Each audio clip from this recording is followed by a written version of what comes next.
Salut à tous, on se retrouve pour une nouvelle vidéo que j'aurais bien aimé voir quand j'ai commencé l'argentique.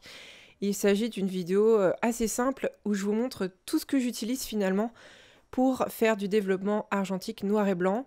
Couleur, ça reste la même base, donc je pars du principe que voilà, c'est le même matériel.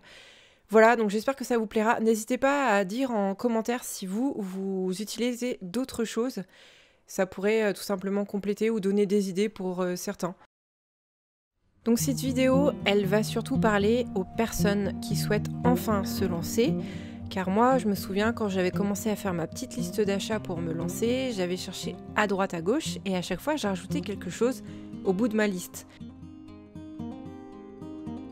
Pour commencer, vous devez extraire la pellicule de sa cartouche. Soit vous trouvez une pièce dans laquelle vous vous mettez dans le noir, soit je vous recommande le charging bag de chez Patterson qui vous permet de le faire dans n'importe quelle pièce.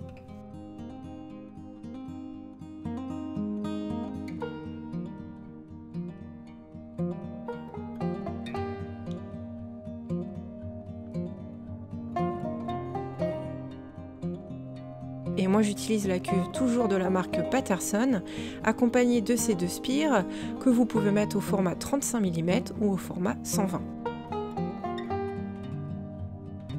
Afin de déverser mes chimies, j'utilise un entonnoir et pour contrôler les températures, un thermomètre. Puisque la cuve permet de développer une pellicule, voire deux ou un grand format, j'ai 3 éprouvettes, une pour le 300 ml, donc une pellicule, une pour le 500 pour 2 pellicules, et une toute petite pour les plus petites graduations, pour les plus grandes dilutions. Je possède également des gants pour ne pas mettre de chimie sur mes mains, ainsi qu'une blouse pour ne pas tacher les vêtements. En guise de chronomètre, j'en ai pas acheté un exprès, j'utilise mon téléphone qui fait très bien l'affaire, un marqueur permanent pour noter sur les bouteilles à quoi correspondent les chimies, ainsi qu'une paire de ciseaux tout simplement qui vous aidera à couper votre pellicule.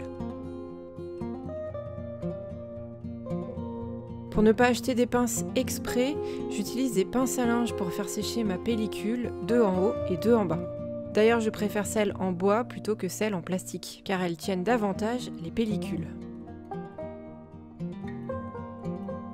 Bien évidemment, j'utilise de la chimie.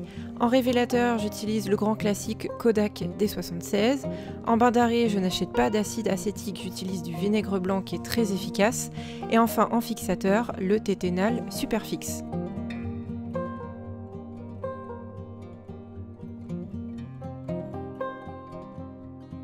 Pour finir, j'utilise les bidons en général d'eau déminéralisée qui sont de 5 litres pour pouvoir y mettre mes chimies usagées et enfin les jeter à la déchetterie.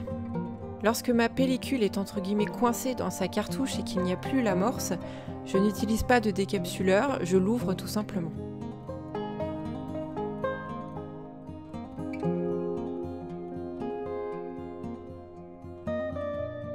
Voilà, j'ai cité tous les accessoires que j'utilise pour faire mes développements.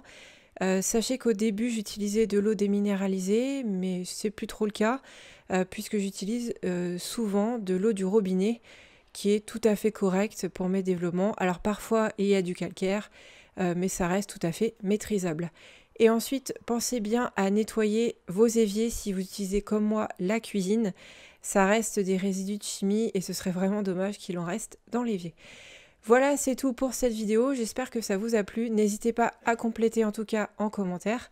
Et sur ce, je vous dis à une prochaine vidéo. Prenez grand soin de vous. Salut!